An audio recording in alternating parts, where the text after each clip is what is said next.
In the distance, you see a simple wagon. The angle at which it rests on the road, one side jutting above the other, suggests that it has been damaged or disabled. Even from your vantage, you can make out kith milling around it. As you near the cart, you make out a group of Reedsaran pilgrims in rough spun linens and cottons. A single draft horse stamps at the ground impatiently as two of the pilgrims argue over the front right wheel, which seems hopelessly stuck in the mud. One of the pilgrims notices you. Her step back draws the attention of the others, and a man in well-worn gambeson steps forward. The weight of deep concern hangs on his face. "Did the dreams bring you here as well?" he asks. The other pilgrims look to you with a mix of apprehension and hope. "Dreams?" you ask the pilgrim. "We are farmers, come from Red Seras to work the colony fields here," the pilgrim says. "We're believers, all to the one, in the light of Eothas." The other pilgrims nod fervently in agreement. A woman with a smiling baby lifts the infant's hand to wave. "We've been having dreams," the pilgrim continues. 3 stars sailing through the sky, piercing the black of a storm cloud. Figured it must be him. Eothas, calling to us. So we came here, to the place we saw in our dreams, he says. The pilgrims look around, matching their sleeping memory to the present. We saw the giant pass, with 3 stars on his brow, but... He sighs and gestures to the wagon stuck in the mud. Sad to say we could not follow him. Wheels stuck as stuck gets, he explains. None of us are strong enough to lift that corner up to get something under it. More than one of us tries, and we just get in each other's way. The other pilgrims nod and stretch, suddenly remembering their aching bodies. "Let me take a look," you say.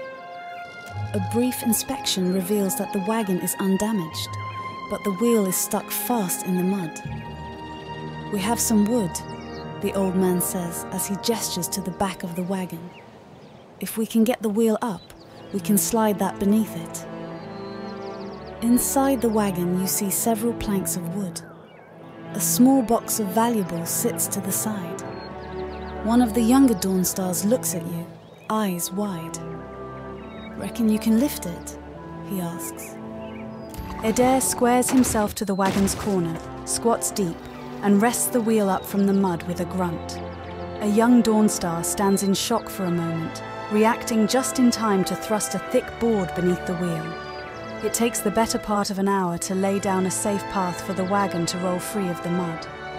The labouring Dawnstars glisten with sweat, but laugh happily as they sing songs of praise for Eothas. Smiling, their leader presses a small pouch of coins into your hand. "We appreciate the help," he says. "Without you, who knows how long we would have been stranded out here." They begin to prepare their wagons as you take your leave.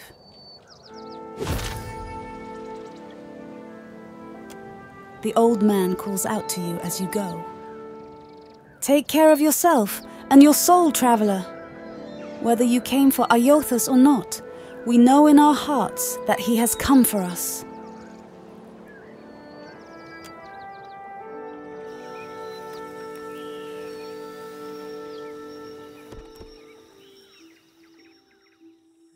Thick woodlands spread to the east of Port Maget, slowing your travel.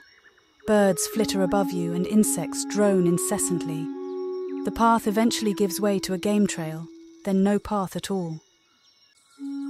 You find a curiously marked tree, the bark gouged away in a pattern. The striations seem to run upward, from right to left, just shy of vertical.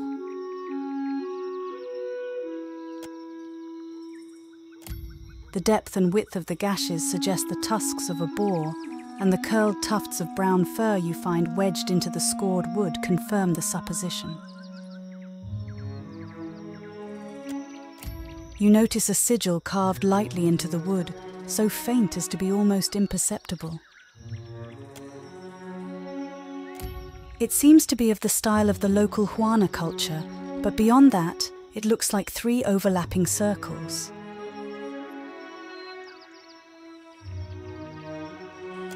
A quiet rustling in the underbrush draws your attention northward, deeper into the forest.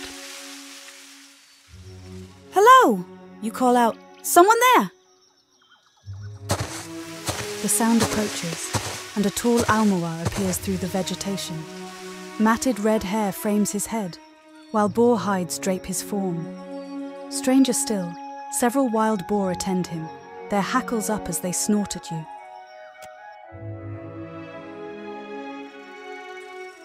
Eder perks up at the sight of the boars, alternately imitating their grunts and chuckling. Only at length, in what appears to be a heel-dragging afterthought, does his attention at last turn to the strange man in their midst. Dirt darkens the folds of the man's skin. His lips curl over jagged teeth. He waves the stick at you. No, never talk. Just go. Leave this forest. Go leave these islands. Go return from where you've been.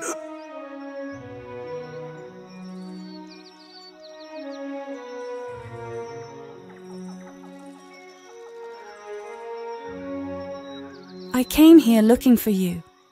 The people on the coast said you could help me. They always think they know better than this kith in this wood. Then when they need help, they always go ask me. You go, speak quickly then. Your words disturb this place. What are you doing out here with all these boars? Learning. The boar teach much about survival if one listens, if one watches. So sing. So say those who know. Those who know. Who would that be? This question helps neither of us, I say.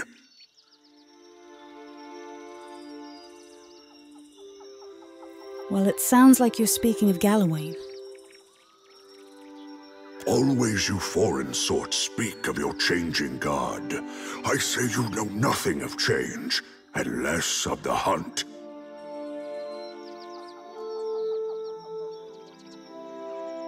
It's not been a very productive exchange, has it? The man's eyes narrow. Look, I just want to pass through this forest. No, your sort always want. This forest is not yours. This land is not yours. Go, leave.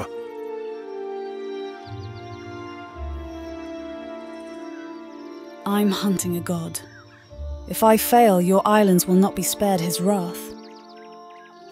The man frowns, then pulls a leather-wrapped pouch from within his belongings. Hands shaking, he hands it to you. Then go, take this. They protect you if you speak true. They tear out your throat if no.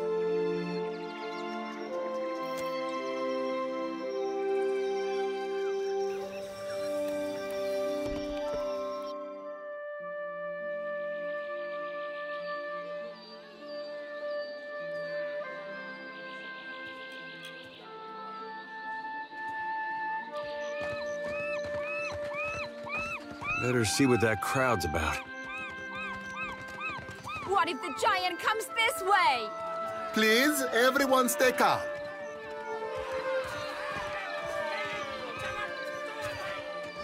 The man at the centre of attention appears to be fielding inquiries from both the gaggle of townsfolk gathered around the platform and a rather severe-looking Almawa woman standing just beside him. Please, everyone remain calm. I assure you I will do everything in my power to get you the answers you need. Our friends among the Huana have offered you hospitality and safety from the storms. Yes. I think we are all keenly aware of the debt of gratitude we owe to the... I have personally seen to the safety of your homes. Now you will do the same for our families. What about our families? What about the ships? How are we supposed to feed ourselves? If everyone would... As Clario's gaze sweeps across the crowd, it falls upon you, where it remains. A few more heads turn to see what has caught the governor's attention. It's one of the pirates. At this alarmed cry, the whole of the crowd turns to regard you. A startled, expectant hush falls upon the gathered throng.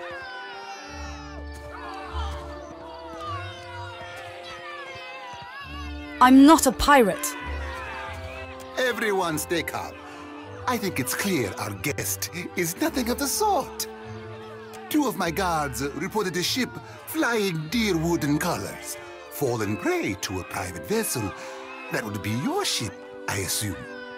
The crowd quiets somewhat at that, though you still find yourself the target of a few glares. That would make her lucky. Your own vessels do not usually fare so well. Quite. If I was all that lucky, I wouldn't have crashed here. Perhaps not, but I suspect some good can come of this. Per complank, everyone, forgive me. I believe this matter requires my attention. You have my word that I will keep you apprised of any changes. Especially you, Mr. Ikawa. Do not flatter me with Valian titles. You are distracted with your newcomer and wish me gone. But I will not go far, Governor Clario. Grande. As for you, stranger, let us speak at my estate. We'll discuss your predicament.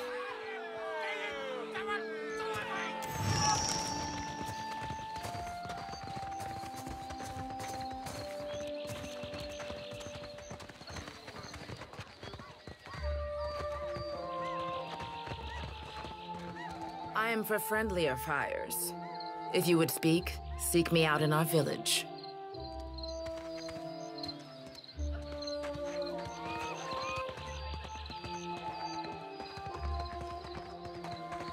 Accept the light, and you shall be redeemed. A woman shouts, arms raised high and wide. In each hand she grips a golden candle. The flames gutter wildly as she gestures to the crowd before her. The missionary holds a candle to drip wax in the shape of 3 stars on the forehead of each kneeling worshipper. One of them stumbles back, swiping the hot wax from his skin. Sei futtito! Madicchio! I did not sign up to be burned! What do you think you're doing? Idling, that's what. Making ourselves feel all requited. Arms crossed over her chest, a shorter, darker-skinned woman watches the ritual with an ornery sort of expression. Her delicate chin jutted up. We just missed one of the biggest reap-ins of all time. What about the souls that need us? As she steps forward, she reaches for a peculiar-looking lantern strapped to her hip. Do not push me on this, you wayward child. You'd leave the living forlorn to service the dead? Rather than discouraging the other Dawnstar, the accusation seems to kindle a stubbornness inside her. Shoulders set, she grins. Here, I'll light them all at once. Metal clanking, she sways an eerily lit lantern in an intricate pattern before her. The priestess bites her lip, swinging harder and faster, lithe arms hurtling the weapon with a deceptively hidden strength, until she thrusts it hard out toward the crowd, splattering everyone with wax. That's one way to do it. Hell yeah, it is. I call that the... Grinning, she turns to get a good look at you, and promptly chokes. Are you by any chance looking to help the people I saw die in my dreams? She ducks her head, cheeks flushing prettily. I'm guessing you're not here for the baptism.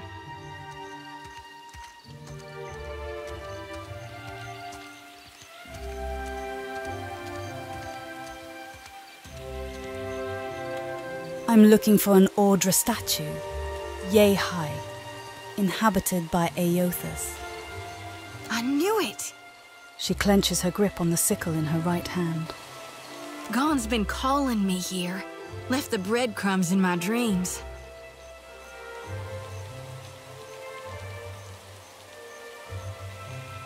I need to get inland. If you're going, I could help you. Swear on my soul.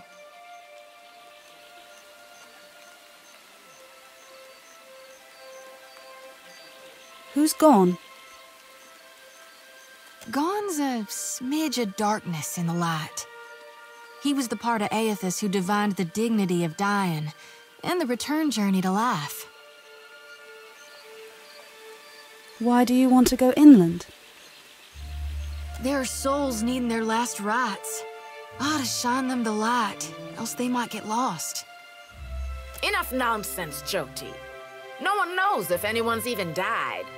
You've no business going in there, risking your own safety, risking our mission. Wenglith, you guide the living and I guide the dead. Gon bids it and I dreamed it. Leave it be. We all serve our purposes. So what's yours? I'm a watcher. So you can see souls? That's a handy talent to have. I know my harvesting would benefit from it. And here you are, following my god. Watcher, will you take me with you? Say I let you join me. How would that benefit me and mine? Reckon I'm good with wounds, both inflicting and healing them up. She jiggles her lantern, beaming you a dark-edged grin. Me and my brethren may not see eye to eye, but they'll all admit I'm sturdier than a weed and just as stubborn. I won't die on you, before it's my time. You sure you can handle a fight? She raises the sickle for your inspection. The blade is well worn with a half-edged backside for added lethality, but its sleek metal is also meticulously clean. Sure can. I reaped my first soul when I wasn't yet 12 years old. Plus, gruesome doesn't bother me. Guess her skills had something, I suppose. Adair has busied himself with scraping something off the side of his greatsword and does not look up. Sounds like a vote of confidence to me. Well, what's it to be?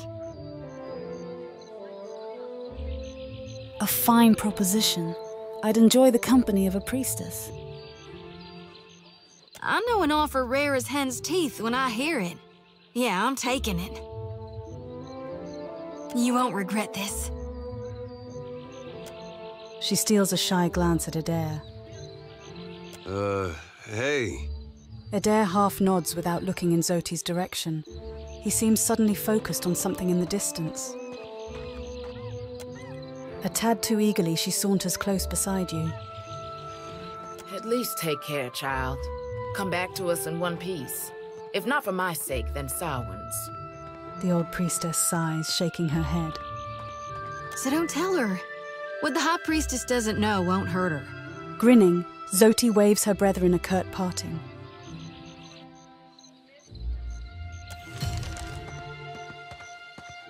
You watch over her, you hear? That's one of ours whose fate you've taken into your hands. She can take care of herself. And you know her better than her own brethren? You look, but you never see me. The Watcher's got a keen eye, spotted my potential. The woman's lips press a hard line as she shakes her head unhappily. Please just guard her well. Protect her purity and her godliness. The body is a shell. It's her soul that'll suffer if she steps from the path of righteousness. Do you seek a blessing from the light? I would like a blessing, yes. The priestess's entire expression brightens, lit by a holy righteousness. You chose wisely. Endurance is the path to perfection. Hand me your palm. You give her your hand. We'll strengthen your spirit through tribulation. The woman snatches for your wrist with a fervent strength. Her fingers are cold, unrelenting and tight, but the candle flame that she presses to your skin is white hot, instantly singeing. This flame lacks the flicker of guidance, but it will purify both flesh and soul. Let the pain absolve your sins. You hold your hand over the flame. An acrid smell assaults your nose as smoke curls up from your skin. The pain is a constant jabbing, the tip of the flame needling at your nerves until your fingers begin to shake uncontrollably. And now for the benediction. What I speak, you repeat after me. Godly Redeemer and bringer of light, who shepherds his flock through the labyrinth of hell.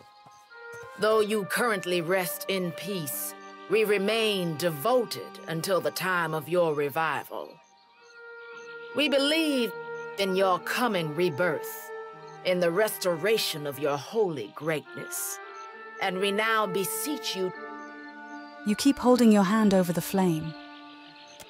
The fire continues to eat through flesh and muscle, digging into the bone. Adair points affably in approval. To banish the shadows of the unfaithful and wash away the sins of our past. Godly Redeemer and bringer of light. Without so much as a movement from either of you, the flame suddenly snuffs out. Wenglith nods and rubs a glob of wax into the wound. Good. The light accepted you for its host. Go and be well. Walk within the light, and you shall not falter. With a flick of her fingers, she splatters you with golden wax.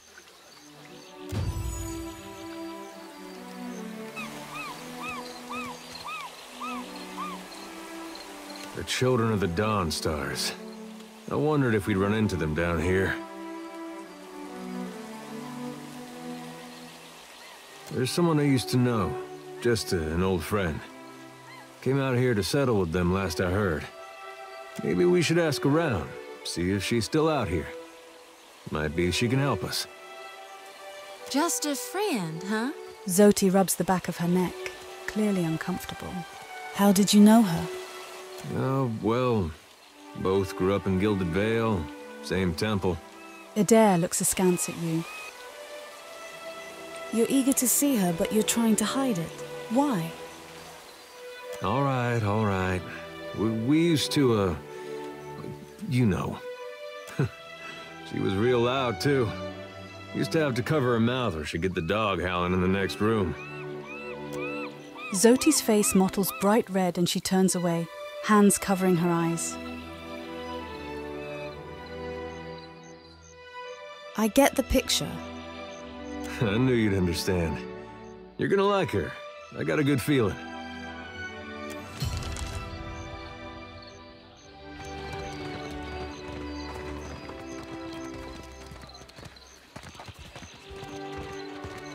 What marvelous carvings!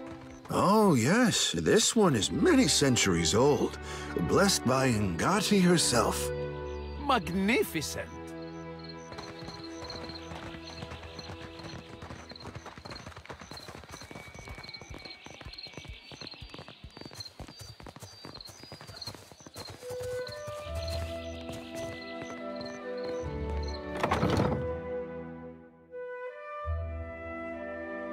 What can I do you for?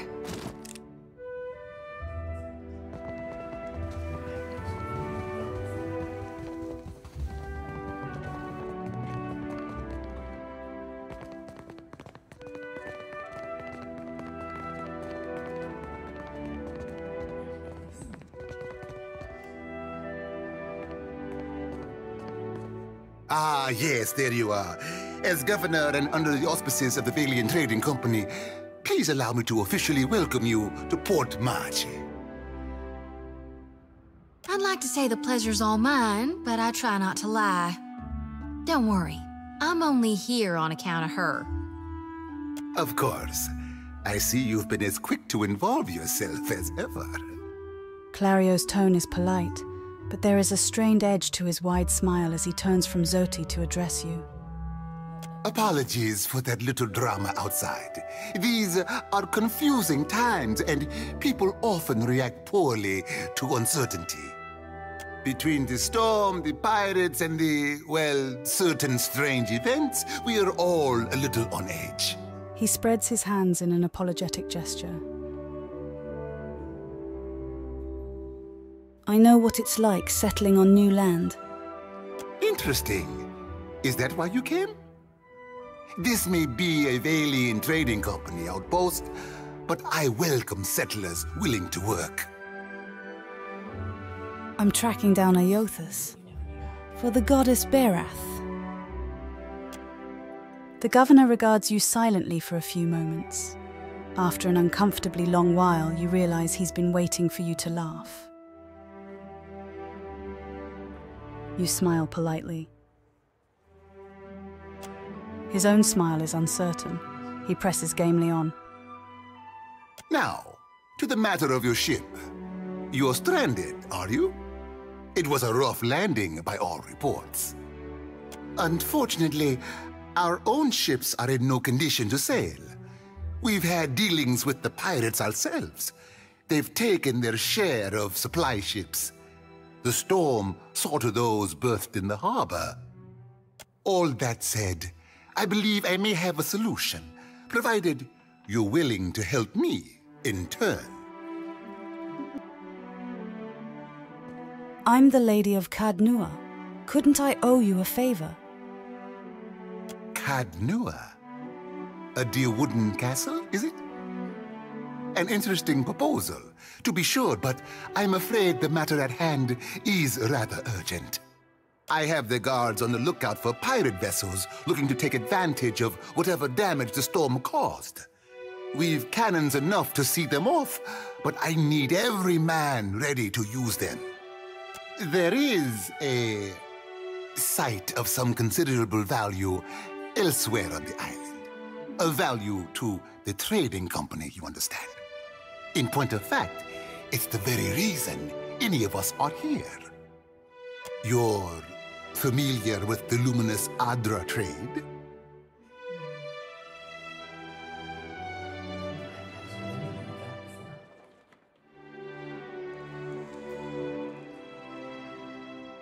I know that luminous Adra is supposed to house more concentrated essence. It's also quite valuable. When refined, it sells for considerable sums. The trading company has invested a lot of time and money into locating sites suitable for mining and processing. How does one go about refining Audra? How indeed? That, I'm afraid, will remain a trade secret. We, and I hope you understand that these matters require some discretion, have one such outpost on the other side of the island. A successful venture, up until very recently.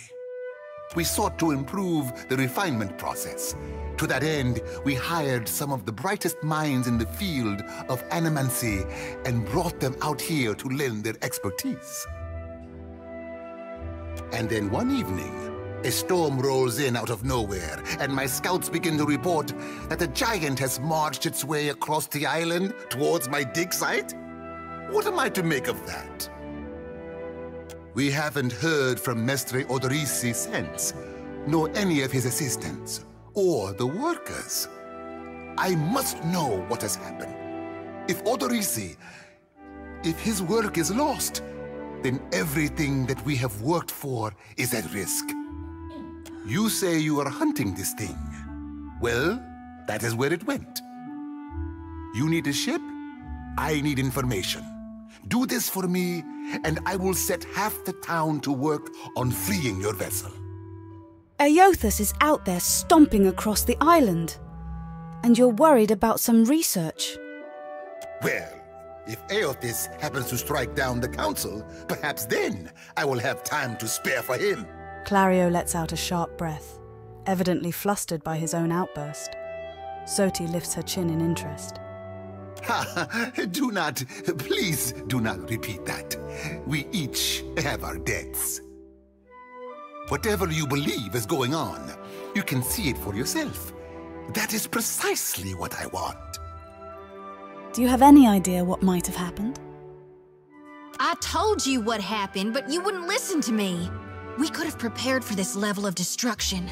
But what do I know? I'm just a priestess with prophetic dreams.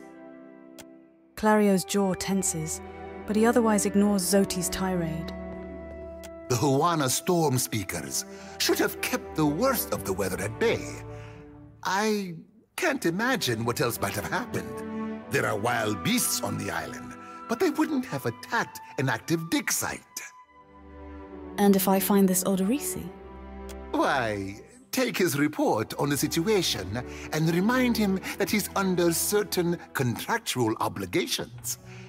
And relay my deep relief at his good health, of course. I can do that. Gilard, then we are agreed. I will assign men to keep watch over your ship.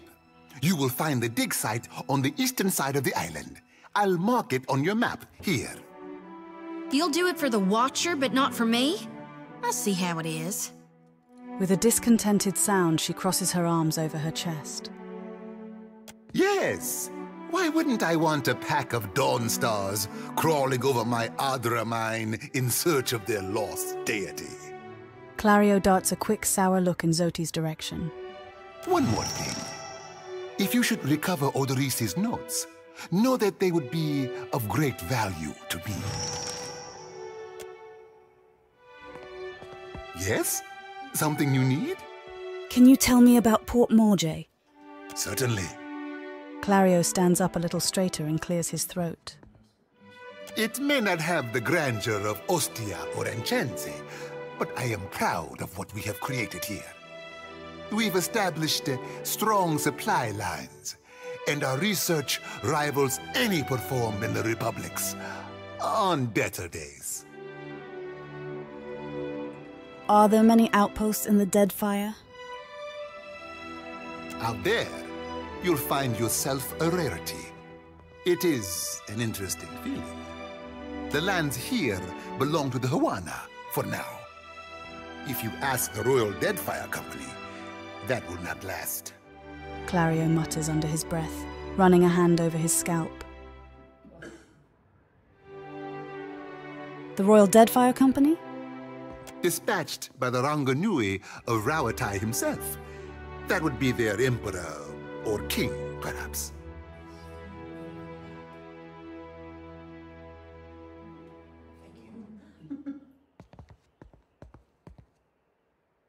What about the Huana? They keep to themselves for the most part. We have little reason to interfere, and any Huana willing to work are paid for it. We get a few of those. Perhaps village life is too simple for them. They say things are very different under Queen Onekaza II. She has unified many of the Huana under her banner. Ikawa is one of the last holdouts. It works fine for our purposes. She is easier to negotiate with. But why build an outpost here in the first place? Scouts reported finding Engwithan ruins along with a promising Adra vein, and the locals were welcoming enough. Any venture of this size is difficult. Even so, the hard part was not convincing people to join us, but weeding out undesirable individuals. We lowered our standards in the end. I see. If you have any questions at all, really, at your pleasure. Farewell.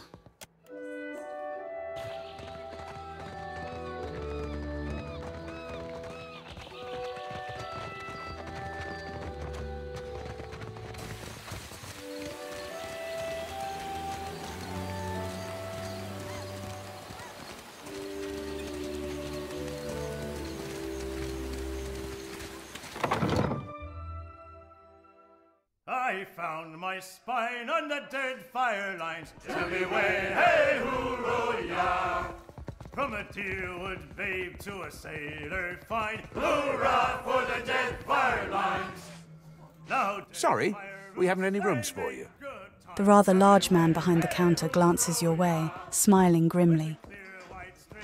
Guessing you're the one came in off that shipwreck down south. Not sure if that's good luck or bad, but here, I figure you deserve a drink. He slides a murky pint of ale across the counter towards you. How can you tell? No secret to it. We haven't had a new ship in port since the storm rolled through. And yet, here's a stranger in my tavern. What's this about rooms? We're full up. You aren't the first outsider to turn up looking for a place to stay after their ride off the island ended up at the bottom of the sea.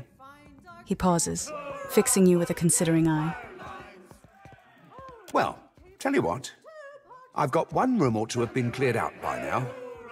Only the occupants decided to outstay his welcome. Real trouble is, he hasn't settled his bill.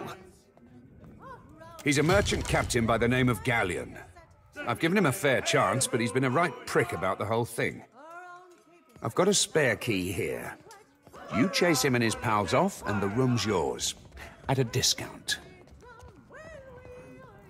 You want him dead? What? No! I said chase him off, not kill my patrons. Now I'm not so sure about asking you, honestly. What if he won't leave willingly? Ah, well, he's a prat, but he's not so tough. Smack him around if it comes down to it, but I figure a few sharp words ought to do the trick. I'll see what I can do. I appreciate it, truly. I'll have someone tidy the place up for you once you're through. Chances are they've spilled ale just about everywhere. I don't want the man dead, and that's not what I'm paying for. Just see him on his way and we'll call it done. With a final nod, he turns away.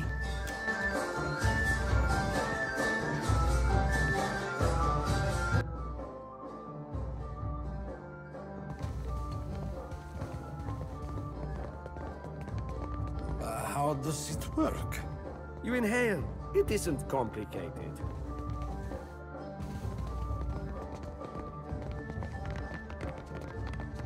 Ha!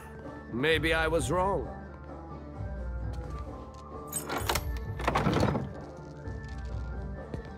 Don't remember ordering more drinks.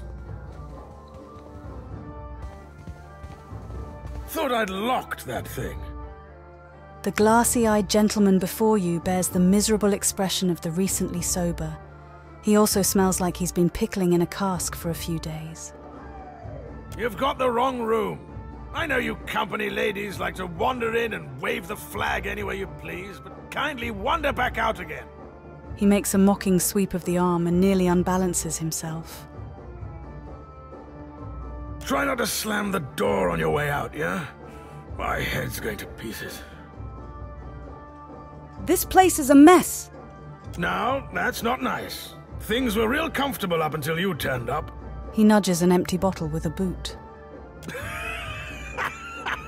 Did Thorol put you up to this? You really want to get your teeth kicked in on his behalf?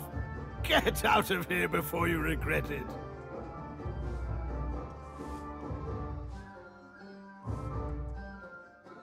You can leave on your feet, or get dragged out by the ankles.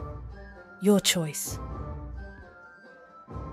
Galleon sneers for a moment, but something in your expression squelches his confidence in a hurry. He scratches nervously at his beard. All right. Just keep your boots on. We're leaving. Thorol wants us out on the streets so bad, so be it.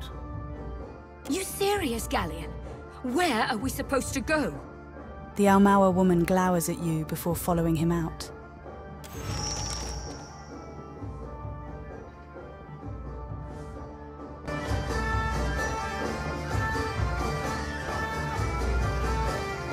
Still kicking, eh? What'll it be?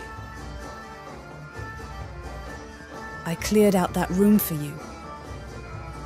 Hey, good work. Times like these, I can't afford to keep on anyone who can't pay their tab. The second word got around, I'd have every pauper in the city on my doorstep. The room's yours if you want it, and for a job well done, here's your pay. He sets a damp leather coin pouch on the counter.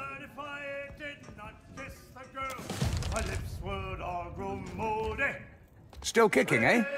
What'll it be? What can you tell me about Port Margay?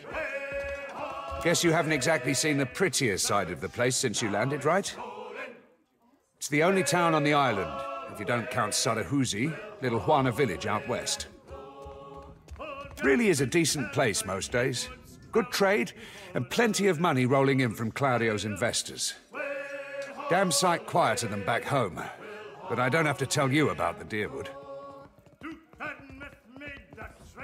Ain't right doing business sober. I could fix that for you. Why call it the Kraken's Eye? What else? It was the glory of my fighting years. The beast pulled nearly 7 full crews into its belly before it was brought down. I was at the helm that day, and for that, my captain gifted me one of the beast's eyes. Thorell's eyes glitter with pride as he points to the wall just right of the counter. My proudest moment and my dearest treasure. I would not part with it for all the world.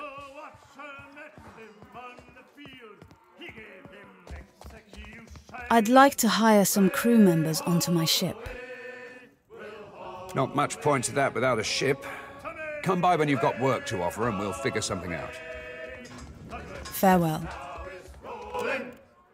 Way